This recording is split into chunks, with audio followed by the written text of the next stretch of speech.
ناظرین اب چلتے ہیں آزاد کشمیر کی صورتحال پہ جو انتہائی افسوسناک ہے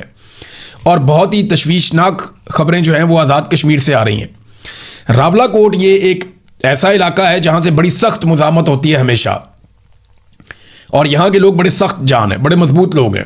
اور بڑے بہادر لوگ ہیں۔ ان کے بہت سارے لوگوں نے بڑی بڑی قربانیاں بھی دی ہیں پاکستان کے لیے اور کشمیر کے لیے۔ اب یہ راولا کوٹ کے اندر پہلا انسیڈنٹ ہوتا ہے جہاں پہ عمر نذیر کشمیری کو گولی ماری جاتی ہے، ان کو زخمی کیا جاتا ہے گولیاں مار کے، اور ان کے ایک ساتھی شاہزیب کو قتل کر دیا جاتا ہے، اور ان کی شہادت کے ساتھ کچھ اور لوگ زخمی ہو جاتے ہیں۔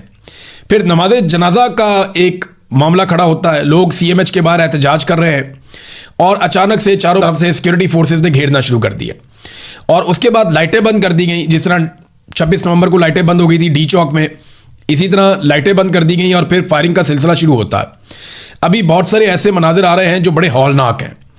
اور اتنے ہولناک مناظر ہیں اور ایسی آڈیوز ہیں اور اس طرح کی ویڈیوز آ رہی ہیں کہ میں آپ کو دکھا بھی نہیں سکتا۔ یعنی میں خود وہ دیکھ رہا تھا تو میں نہیں دیکھ پا رہا تھا کہ اس قسم کی بربریت کیا آزاد کشمیر میں ہو سکتی ہے۔ ہم مقبوضہ کشمیر میں کبھی ایسی چیزوں کی توقع نہیں کر رہے تھے جو آزاد کشمیر میں ہو گیا ہے۔ احمد فرحات صاحب کی ٹائم لائن سے میں ایک چیز آپ کو پڑھ کے سناتا ہوں، کیونکہ ان کا تعلق کشمیر سے ہے اور ڈائریکٹلی ان کے بہت سارے دوست اس احتجاج میں وہاں پہ شامل ہیں۔ تو وہ بتاتے ہیں کہ راولا کوٹ سے جن مقامی لوگوں اور صحافیوں سے بات ہوئی اور جن درجنوں لوگوں کے میسیجز مجھے ملے، ان کے مطابق ہزاروں مظاہرین پر 1 گھنٹے سے زائد جاری رہنے والے آپریشن میں خودکار ہتھیاروں سے شدید فائرنگ کی گئی۔ یہ بہت سارے میسیجز مجھے بھی آئے ہیں، بہت ساری ویڈیوز بھی آئی ہیں، اور میں حیران ہوتا ہوں انہیں دیکھ کر۔ احمد فرحات انہی کی بات کر رہے ہیں شاید۔ انہوں نے کہا جی خودکار ہتھیاروں سے شدید فائرنگ کی گئی ہے، جبکہ اس دوران مسلسل ہیلی کاپٹر بھی فضا میں پرواز کرتے رہے ہیں۔ عینی شاہدین کے مطابق دھرنے کے مقام پر اس وقت درجنوں شدید زخمی موجود ہیں، جنہیں اٹھانے والوں کو بھی سیدھی گولیاں ماری جا رہی ہیں، اور جن میں سے اکثر کے بارے میں یہ خدشہ ظاہر کیا گیا ہے کہ وہ مر چکے ہیں۔ بات کرنے والوں نے یہ بھی دعویٰ کیا ہے کہ آپریشن میں ہیلی کاپٹر کا بھی استعمال کیا گیا، جبکہ آپریشن کے بعد لاشیں بھی غائب کی جا رہی ہیں۔ یہ وہ غیر مصدقہ اطلاعات ہیں جو تواتر سے مختلف لوگوں کی جانب سے مجھے ملی ہیں اور مختلف سوشل میڈیا پلیٹ فارمز اور گروپس میں شیئر ہو رہی ہیں، لیکن چونکہ میں وہاں موجود نہیں لہذا کسی خبر کی تصدیق نہیں کر سکتا۔ پھر انہوں نے بتایا کہ ضلعی انتظامیہ سے رابطہ کرنے کی کوشش کی، وہ کچھ اور صحافیوں نے بھی کوشش کی، لیکن ان کی طرف سے موقف کوئی نہیں آیا، اور یہ اطلاعات اتنی بڑی تعداد میں اور شدت سے مجھ تک پہنچی ہیں کہ اگر ان کی تصدیق نہیں کی جا سکتی تو ان سے مکمل طور پہ ان کو نظر انداز بھی نہیں کیا جا سکتا۔ یہ ایسا ہی ہو رہا ہے، ویڈیوز آ رہی ہے، انفارمیشن آ رہی ہے، جو لوگ وہاں موجود ہیں وہ کلیم کر رہے ہیں کہ درجنوں لوگوں کو گولیاں لگ گئی ہیں، اور وہ 20 سے زیادہ شہادتوں کا کلیم کر رہے ہیں۔ ان کا دعویٰ ہے کہ اس سے زیادہ لوگ شہید ہو گئے۔ میں بڑا محتاط ہو کر آپ کو یہ نمبر بتا رہا ہوں۔ وہ کہہ رہے ہیں جی بہت سارے لوگوں کو گولیاں لگیں، خبر ایک آ گئی تھی میڈیا میں پہلے 7 لوگ شہید ہو گئے،